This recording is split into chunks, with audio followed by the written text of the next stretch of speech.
শ্রাবণ মাসে ভুলেও খাবেন না একটি শাকসবজি, জীবনে চরম দুর্ভাগ্য নেমে আসবে। আগামী 17 জুলাই থেকে শুরু হচ্ছে শ্রাবণ মাস।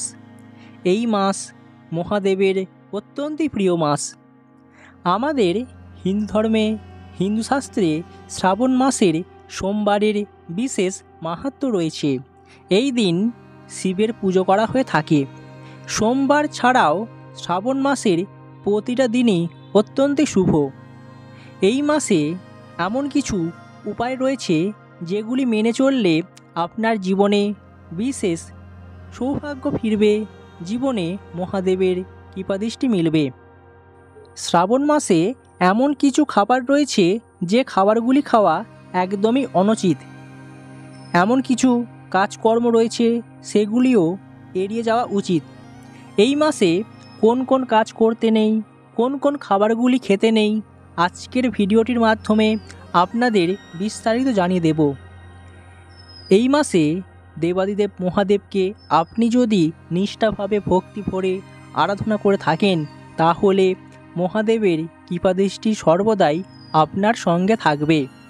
মহাদেবকে আরাধনা করার সর্বশ্রেষ্ঠ মাস হচ্ছে এই শ্রাবণ মাস। বাংলা ক্যালেন্ডারের শ্রাবণ মাসের মাহাত্ম্য সম্পূর্ণই আলাদা। এই মাস দেবাদিদেব মহাদেবকে উৎসর্গ করা হয়ে থাকে। শ্রাবণ মাসের বেশ কিছু নিয়ম রয়েছে। আমরা প্রত্যেকেই জানি মহাদেব অল্পতেই সন্তুষ্ট হয়ে থাকেন। মহাদেবকে অল্পতেই সন্তুষ্ট করা যায়, কিন্তু মহাদেবের পুজোয় আপনি যদি এই সব কাজকর্ম করে থাকেন, তাহলে কখনোই মহাদেবের কৃপাদৃষ্টি পাবেন না। মহাদেব সর্বদাই আপনার প্রতি রুষ্ট হবেন। মহাদেবের কৃপাদৃষ্টি থেকে আপনি এবং আপনার পরিবার দূরে থাকবেন। আমরা প্রত্যেকে চাই জীবনে সৌভাগ্য ফিরে পেতে। সবাই চাই জীবনে অখণ্ড সৌভাগ্যের অধিকারী হতে, কিন্তু আমরা কেউ কখনোই আমাদের জীবনের সৌভাগ্য ফিরে পাই না। কারণ হলো একটাই, আমরা এই সব নিয়মগুলিকে সঠিকভাবে মেনে চলি না। এর ফলে আমাদের জীবনের দুর্ভাগ্য নেমে আসে, আর এই দুর্ভাগ্যের জন্য আমরা নিজেরাই নিজে দায়ী থাকি। যারা যারা শিব ভক্তরা আছেন, আজকের ভিডিওটি সম্পূর্ণ দেখুন। দেখার পর নিচের কমেন্ট বক্সে ওম নমঃ শিবায় এই কমেন্টটি করতে ভুলবেন না। মহাদেবের আশীর্বাদ সর্বদাই আপনার সঙ্গেই থাকবে। প্রথমে আমরা দেখে নেব, শ্রাবণ মাস চলাকালীন আপনি কখনোই শাকসবজি খাবেন না। শাক খাওয়া উচিত নয়। এই শ্রাবণ মাসে প্রচলিত বিশ্বাস অনুযায়ী মহাদেব প্রকৃতিকে অত্যন্তই ভালোবাসেন। এমন পরিস্থিতিতে শাক তুলে খাওয়া শুভ নয় বলে এমনটাই মনে করা হয়ে থাকে। এর ফলে মহাদেব রুষ্ট হবেন। এছাড়াও অপরদিকে এই শ্রাবণ মাসে বৃষ্টিপাত হয়, যার ফলে শাকের পাতায় কীটপতঙ্গর সংখ্যা বেড়ে যায়। এমন সময় শাক খেলে স্বাস্থ্যের ক্ষতি হতে পারে, তাই শ্রাবণ মাসে শাক খাওয়া থেকে এড়িয়ে যাওয়া উচিত। শ্রাবণ মাস চলাকালীন কখনোই দুধ খাবেন না, কারণ এই শ্রাবণ মাসে মহাদেবের অভিষেক ঘটানো হয় এই দুধ দিয়ে। তাই ভুলেও শ্রাবণ মাস চলাকালীন কখনোই দুধ খাবেন না। অপরদিকে শ্রাবণ মাস চলাকালীন কখনোই আমিষযুক্ত খাবার একদমই মুখে দেবেন না। আপনারা সমস্ত লোভকে ত্যাগ করে নিরামিষযুক্ত আহার গ্রহণ করবেন। শ্রাবণ মাসে যারা মহাদেবের আরাধনা করেন, মহাদেবের পুজো করে থাকেন, তারা অবশ্যই সমস্ত লোভকে ত্যাগ করে আপনারা নিরামিষযুক্ত আহার গ্রহণ করুন। কখনোই কোনোভাবেই মাছ, মাংস, ডিম, পেঁয়াজ, রসুন এসব খাবেন না। এই সব আমিষযুক্ত খাবার খাওয়া একদমই অনুচিত। এমনকি ধূমপান, মদ্যপান করা থেকেও এড়িয়ে চলুন, নচেত মহাদেবের রুষ্ট প্রকোপ আপনার জীবনকে ছারখার করে দেবে। আপনি কখনোই মহাদেবের কৃপাদৃষ্টি পাবেন না। অপরদিকে আপনি এই শ্রাবণ মাস চলাকালীন বেগুন খাবেন না। বেগুন ভাজা, বেগুনের তরকারি যারা খেতে ভালোবাসেন তারা এই বেগুন সবজিটিকে এড়িয়ে চলুন। বেগুন একটি অপবিত্র সবজি হিসেবে বিবেচিত হয়, তাই শ্রাবণ মাস চলাকালীন এই সবজিটি কখনোই মুখে দেওয়া উচিত নয়। তাই আপনারাও ভুল করেও এই বেগুন খেয়ে নিজের বিপদ নিজে ডেকে আনবেন না। তাহলে আপনারা বুঝতেই পারছেন এই শ্রাবণ মাস চলাকালীন কোন খাবারগুলি খেতে নেই, যে খাবারগুলি খেলে আপনার জীবনে অশুভ ফল প্রদান করবে। শ্রাবণ মাস চলাকালীন আপনি কখনোই দই খাবেন না, এতেও আপনার জীবনে অশুভ ফল প্রদান করবে। তাই আপনারা সর্বদাই এই সব খাবারগুলি থেকে দূরে থাকবেন, নচেত মহাদেবের কৃপাদৃষ্টি কখনোই আপনার জীবনে মিলবে না। শ্রাবণ মাস অত্যন্ত গুরুত্বপূর্ণ। এই মাসের মাহাত্ম্য সম্পূর্ণই আলাদা। আমাদের হিন্দু শাস্ত্র অনুসারে মহাদেবের প্রিয় মাস হচ্ছে শ্রাবণ মাস। পুরো মাসটা মহাদেবের পুজোর জন্য উৎসর্গ করা হয়ে থাকে।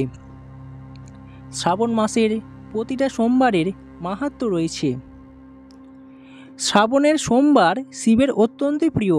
মনে করা হয় সোমবারের উপবাস করলে সমস্ত মনোবাসনা পূরণ হয়। শ্রাবণের সোমবার বিশেষ কিছু উপায় করলে মহাদেবের কাছ থেকে পছন্দ মতো আপনি আশীর্বাদ পেতে পারেন। পুরাণ মতে শ্রাবণ মাস আমাদের হিন্দুদের কাছে অত্যন্ত একটি পবিত্র মাস, যা জ্যোতিষ চর্চা এবং আধ্যাত্মিক সব দিক থেকেই এই মাসের মাহাত্ম্য রয়েছে। এই মাসে বেশ কিছু নিয়ম পালন করলে, কিছু আচার মেনে চললে আপনার জীবনে খুবই ভালো ফল লাভ মিলবে। তাই তো এই শ্রাবণ মাসে প্রত্যেক ভক্তরাই মহাদেবের মন্দিরে গিয়ে মহাদেবের পুজো দিয়ে থাকেন। শ্রাবণ মাসের গুরুত্ব। এই পবিত্র মাসে শিবের আরাধনা করা হয়।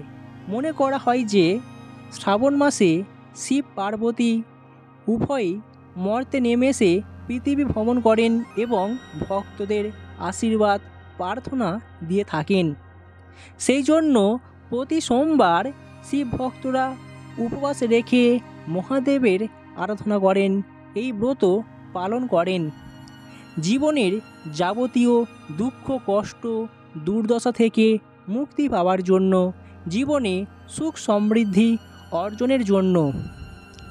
বিবাহিত জীবনে সমস্যায় যারা জর্জরিত রয়েছেন তারাও সোমবার দিনে উপবাস করে মহাদেবের আরাধনা করুন। দেখবেন মহাদেব অবশ্যই আপনার প্রতি সন্তুষ্ট হবেন। এবার আপনাদের অনেকেরই প্রশ্ন হবে, কিভাবে এই শ্রাবণের সোমবারের ব্রত পালন করব। অনেকেই হয়তো বিষয়টি সম্পূর্ণ জানেন না, বিষয়টিকে এইভাবে মেনে চলেন না, যার ফলে মহাদেবের কৃপালাভ থেকে আপনি বঞ্চিত থাকেন। শ্রাবণের সোমবারে আপনি ব্রত পালন করুন। এই দিন কখনোই দেরি করে ঘুম থেকে উঠবেন না।